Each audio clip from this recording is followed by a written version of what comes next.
They back at it again, asking these dumbass questions and saying, trying to keep the narrative on what's going on. They are trying. It's this drug they say is supposed to be a cure, Chloroquine. I might be saying the name wrong, but I'm sorry. They brought in this doctor, and they thought this doctor was going to agree with everything they have to say, but he showed them otherwise. Dr. Haseltine. Sir, can you tell me your thoughts about this drug? Everybody wants to find a cure or a treatment or a therapy for coronavirus. What do you think about the drug that is used normally to treat malaria? Well, thank you for the question, Dana. It's sad to me that people are promoting that drug. We know already from studies, at best, it will have a very mild effect, at very best. There are studies that conflict a little bit, one from the other. One concludes it has no effect. The other concludes it has a mild effect. The net result is, whatever effect it has, it will be very mild. That drug has been used for years against many other viruses to no effect.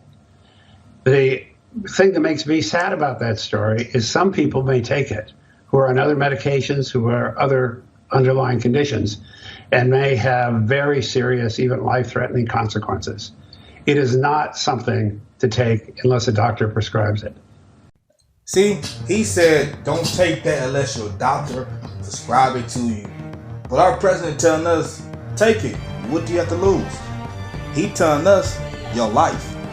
Trump is telling us that it's showing good progress in being this drug. He tells us, no, that's not. And then he goes on to talk about anybody who's telling you otherwise is just giving you a quack cure. Meaning that they're just giving you a fake cure and just trying to hope you will buy it and buy their stuff. Just listen to him. Because she tries to push it more and ask him, are you sure, pretty much. Just watch. Listen. And the government is not saying that a doctor could not prescribe it, but that should be something that is worked out between them. And what about and I know you don't go by anecdotal evidence, but there are stories of people saying that they've had this Lazarus effect by using this drug. That is nonsense. Complete and utter nonsense. And in any situation, there are always going to be people who promote one kind of quack cure or another, and there are Lazarus effects. In every epidemic I've ever looked at, it's always the case. Let me just repeat.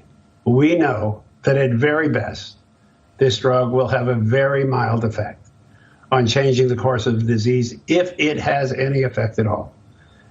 That is what the data has shown so far, and I am convinced that that's what further studies will show. And it's not without adverse consequence.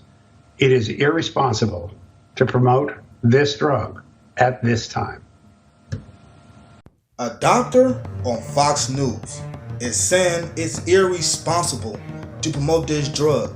He said that this drug may or may not have any effect at all on this virus. Our president is telling us to take it. What do you have to lose? What else do you have to lose? Your life, Mr. President. That's what you have to lose. Our life. And this is your president. He ain't my president. My president will not tell us to take a drug that is not really for that virus. My president will not actually tell us to take a drug that he know from studies that could potentially be more harmful than actually being helpful. But this is your president. Somebody who had done this stuff and still talk about Obama. Obama was 5 years ago, 4 years ago, 3 years ago. Who gives a care? That's how long ago Obama was ago. Because come on, Mr. President. Do your job. Lead this country. But you're not a real leader. It's a shame. Y'all voted for him. Very shame. Shadow watch. I'm always watching.